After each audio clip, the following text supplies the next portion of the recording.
गढ़ के पास में। तो इस वजह से मैंने कहा कि इसके बारे में मैं ज़रूर बात करती हूँ।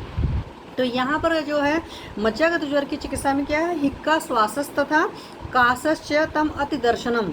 तो हिक्का की होती हिचकी वगैरह इस तरह वगैरह पेशेंट को आएगा, सांस वगैरह की तकलीफ होगी, वो सारी चीज़ें देखा, कास होगा और उस मरीज को यही सारी चीज़ें थी, खांसी भी थी और श्वास की तकलीफ हो रही है और आंखों के आगे अंधेरा छाता है, उस मरीज को चक्कर वगैरह आ रहा है। योगेश सिंह सर नमस्ते।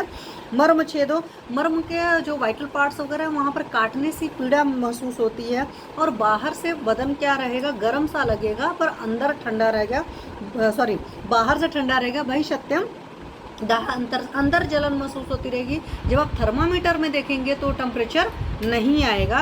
और इस तरह के मरीज के होते हैं कि होता क्या है कि मरीज कंप्लेन कर रहा है कि सांस फूल रही है, बीच बीच में खांसी सी भी उसको आ रही है, साथ में आंखों के अंदर अंधेरा छा रहा है, चक्कर हो रहा है। और जब मरीज को चक्कर आ रहा है और सांस फूल रही है, दो चीज़ें बहुत ज़्यादा हो जाती हैं, तब कंडीशन क्रिटिकल सी समझ में आ जाती है। हालांकि अगर हम अच्छी तरीके से समझ लें तो हमारे को चिकित्सा करना आसान हो जाता है। तो ये सारी चीज़ें हैं। तो इस तरह का वो पेशेंट था। तो यहाँ पर मरीज से आपको पूछने की क्या ज़रूरत है, आप तो थर्मामीटर में नाप लोगे तो बाहर के शीतलता रहेगी, पक्का सी बात है थर्मामीटर में नहीं आएगा। और उस मरीज को मैंने पूछा, उसको फीवर नहीं आ रहा था, अंदर से उसको जलन हो रही थी, ये चीज़ था क्रिस्टल क्लियर। ये उसने बताया, उसको चक्कर आ रहे थे, सांस की तकलीफ थी और बीच बीच में खांसी उसी आ रही थी।